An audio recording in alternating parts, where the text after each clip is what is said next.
Just what you've been waiting for. Movies, TV, music, and more. Follow, subscribe, stay up to date. Episodes dropping on Mondays. It's the Matt, watch that. It's the Matt, watch that. It's the Matt, watch that podcast.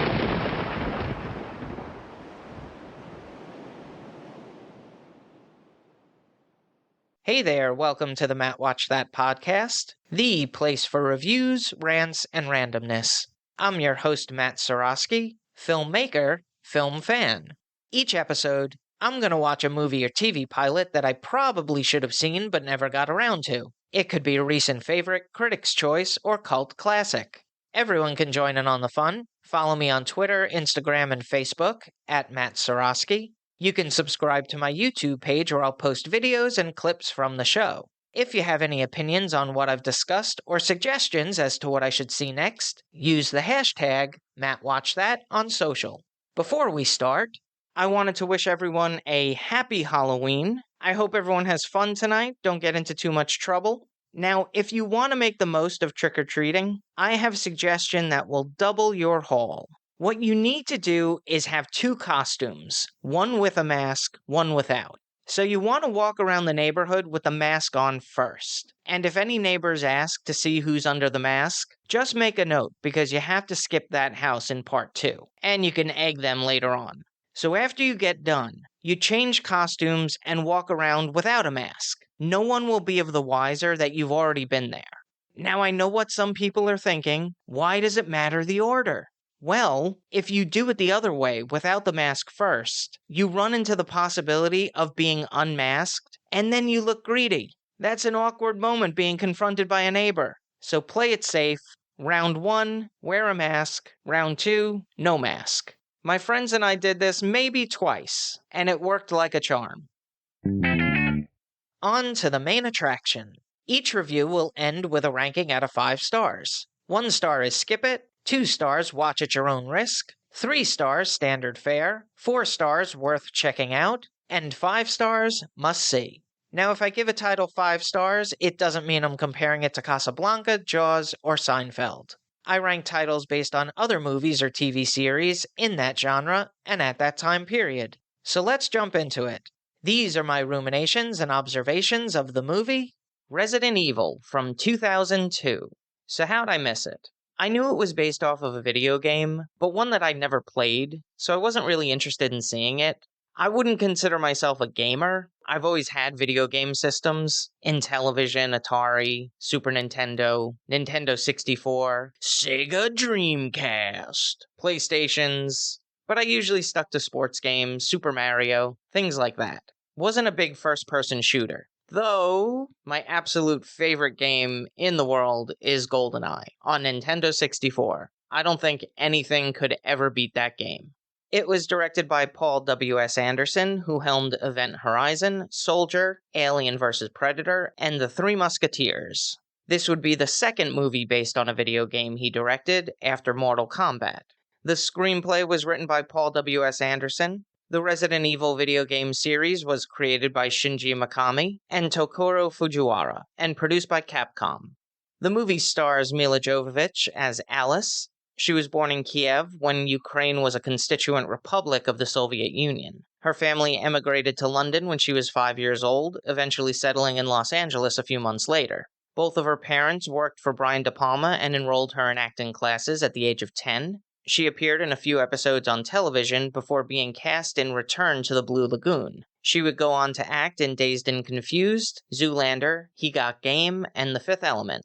Michelle Rodriguez portrays Reina Campo. She was born in San Antonio, Texas, before moving to the Dominican Republic. At 17, she moved to New Jersey. That's quite a drop-off. She attended an open casting call for an independent film and won the role of Diana Guzman in Girl Fight. She received many accolades, which helped her land parts in The Fast and the Furious, Resident Evil, and Blue Crush. Eric Mavis plays Matt Addison. He made his film debut in the independent feature Welcome to the Dollhouse, and would go on to star as Daniel Meade in Ugly Betty for 85 episodes from 2006 to 2010.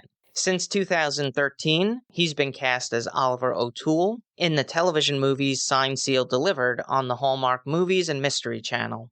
James Purfoy performs Spence Parks. Like many Brits, he started his career in the theatre, appearing in Macbeth, The Tempest, King Lear. He also starred alongside Jude Law in Death of a Salesman. He was up for the role of James Bond, which would eventually go to Pierce Brosnan for GoldenEye. He would star as Mark Antony in Rome for 2 seasons, 22 episodes from 2005 to 2007. This is something to look out for. Mila Jovovich did the majority of her own stunts, and many of the bruises and cuts seen on her are real. The movie starts off in a voiceover, which explains that the Umbrella Corporation is the largest commercial entity in the United States, responsible for computer technology, medical products, and healthcare. But the majority of its profits are earned through military technology, genetic experimentation, and viral weaponry.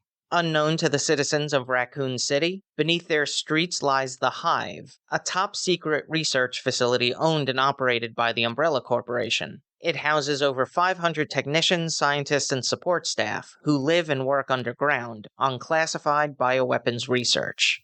A thief breaks into the laboratory to steal the T-virus, an artificial pathogen engineered by the group which replenishes dead cells. The person takes one of the samples and throws it on the floor, leaking the contents which gets into the air vents. The Red Queen is a state-of-the-art artificial intelligence who controls the Hive, and once the toxin is released, she sealed the facility, killing everyone inside. Meanwhile, Alice wakes up on the floor of a shower. She examines a scar on her shoulder and remembers fainting, but not much else. She walks into the bedroom and a red dress is laid out for her. She opens the dresser drawer to find an armory of guns to her surprise. She's unfamiliar with the surroundings. As she explores the mansion, she's suddenly grabbed by a man who identifies as cop Matt Addison, before a troop of masked individuals crashes through the windows, guns toting. The group is led by James Shade. They take Alice and Matt Addison captive, and prepare for entry into the Hive. They take an elevator down to the train, and while in one of the cars, they come across another individual, Spence Parks, who has no recollection. When Alice sees him, this triggers a flashback of a marriage. She takes off her wedding ring and reads the inscription, property of the Umbrella Corporation. She demands to know what's going on, and James Shade tells her that they all work for the Umbrella Corporation, and the mansion is an emergency entrance into the Hive. Alice and Spence were assigned as security operatives to protect the property, their marriage being a cover. Their memory has probably been altered due to the gas that was released in the Hive, and can last anywhere from a couple of hours to weeks. James Shade and his team were dispatched to shut the Red Queen down and search for any survivors. When they reach the main chamber, they unpack a device that will deliver a massive electric charge, forcing the mainframe to reboot and take down the Red Queen's defenses.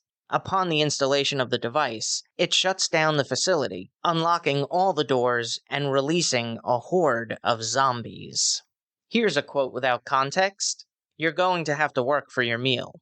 Resident Evil is a decent film. I probably like it more than most because it reminds me of those 1980s canon movies. Lots of action, flashy camera work, constant movement, not always necessary, a couple of decent jump scares.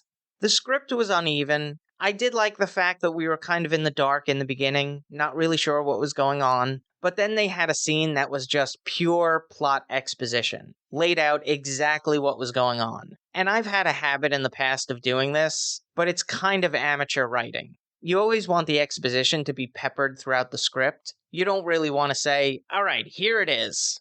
Although in The Great Muppet Caper, when Miss Piggy asks, "Why are you telling me all this?" Lady Holiday responds, "It's plot exposition. It has to go somewhere." So the special effects were pretty good. There were a couple of obvious things that stand out, looked a little dated, but for the most part, it did look like an expensive film. So I can't make comparisons to the actual video game and if it stayed true to the spirit, but as a straightforward popcorn action flick, yeah, it's alright. Now for a little trivial trivia. Actress Mila Jovovich and director Paul W.S. Anderson started dating shortly after the film wrapped, and married in August 2009. The cinematography was captured by David Johnson, whose filmography includes episodes of Blind Spot, Deception, and Yellowstone. It was edited by Alexander Berner, who worked on Cloud Atlantis, Jupiter Ascending, and A Hologram for the King. The score was co-composed by Marco Beltrami, who wrote the music for Scream, Snowpiercer, Red Eye, World War Z, and was nominated for Best Achievement in Written Music for Motion Pictures, Original Score for 3:10 to Yuma and The Hurt Locker. And shock rocker Marilyn Manson, who contributed songs to The Matrix, Spawn, Queen of the Damned, and Strangeland.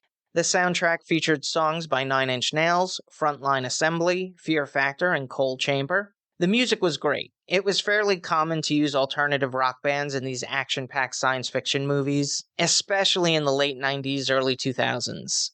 The runtime is 1 hour 40 minutes. It had a budget of $33 million and grossed $103 million at the box office.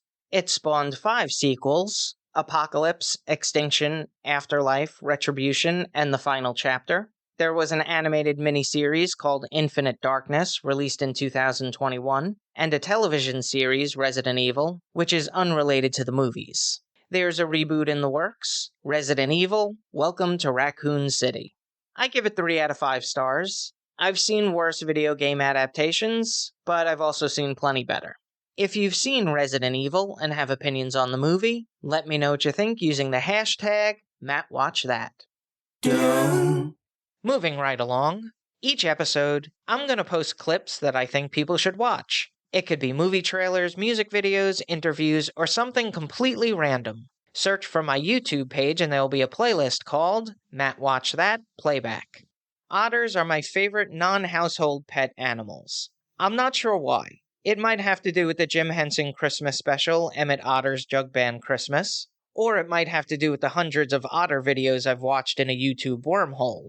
They're just so cute, and the way they eat food is hilarious. The sounds that come out of them is incredible. So a couple of otter facts for you. Most of the sea otters in the world can be found in coastal Alaska. When otters rest, they do it in groups. You see, when they sleep, they do it floating on their backs, and they hold each other's paws so that they don't get swept away as they sleep.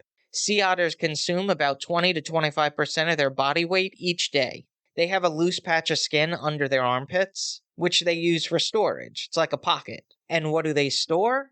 Typically, a rock. You see, they eat a lot of marine life that has shells, so they use the rock as a hammer or anvil to crack through those shells.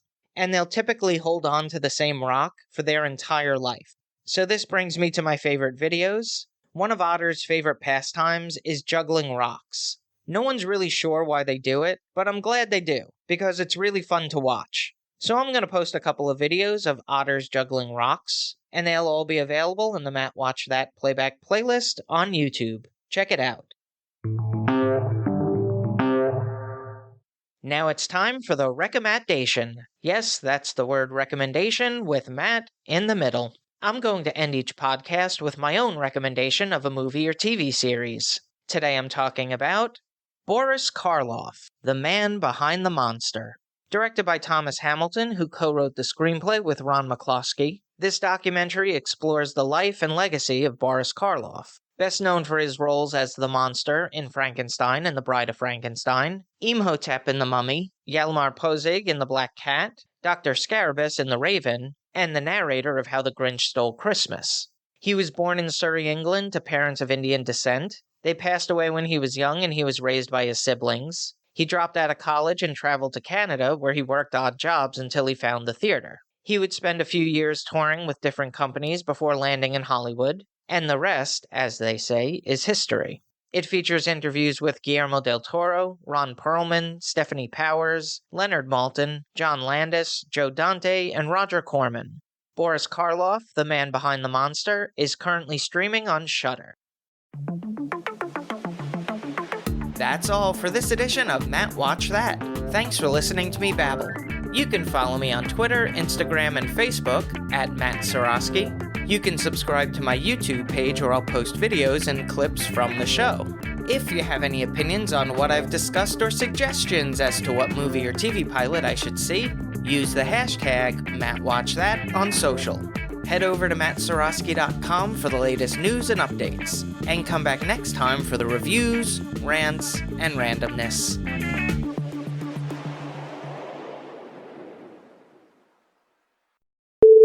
So I'm going to post a couple of videos of otters juggling jocks. Yep, jock straps.